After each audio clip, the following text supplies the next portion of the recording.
Alors oui, camarades, vous tous qui voulez changer la gauche, rejoignez-nous et créons ensemble la force politique nouvelle dont le pays a besoin. Apportons-lui nos valeurs, nos idées, nos volontés, et construisons-la, cette France de la réforme juste. Cher Hervé de Charette, cher Hervé Morin, cher Jean-Louis Borloo, la gauche moderne est avec vous. Nous sommes avec vous. Nous y sommes ensemble. D'autres viendront nous rejoindre, et ils seront nombreux. Et maintenant, le vrai travail commence. Il est devant nous. Il faudra nous organiser.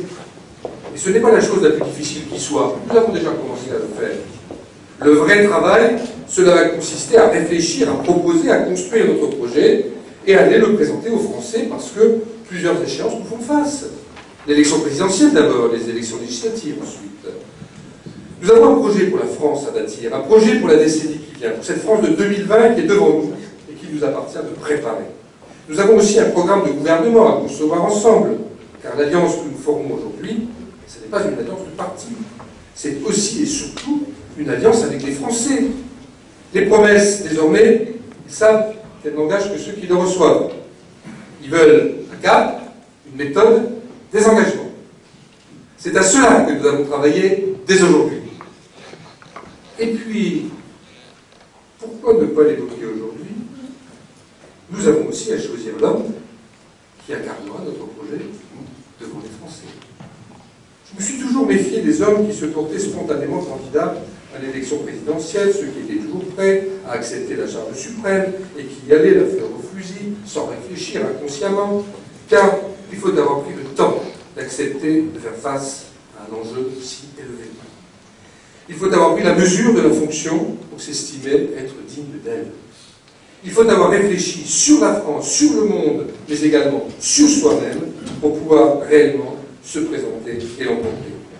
Alors, je laisse à sa réflexion celui qui nous représentera. Qui sera-t-il?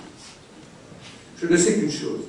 Il devra avoir les qualités d'un homme d'État, c'est-à-dire avoir exercé de hautes fonctions gouvernementales et avoir démontré par son action et par son engagement qu'il savait fédérer et unir les Français. Il devra avoir une haute conscience du bien public, il devra avoir chevillé à l'âme la volonté de servir, il devra savoir rompre avec les conservatismes pour choisir le progrès, il devra, sur son chemin, faire sienne cette pensée de Léon Blum: l'homme libre est celui qui n'a pas peur d'aller jusqu'au bout de sa pensée.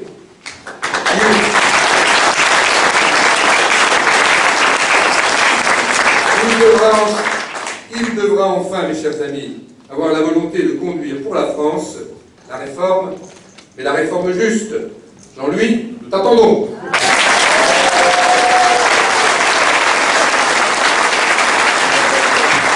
Voilà.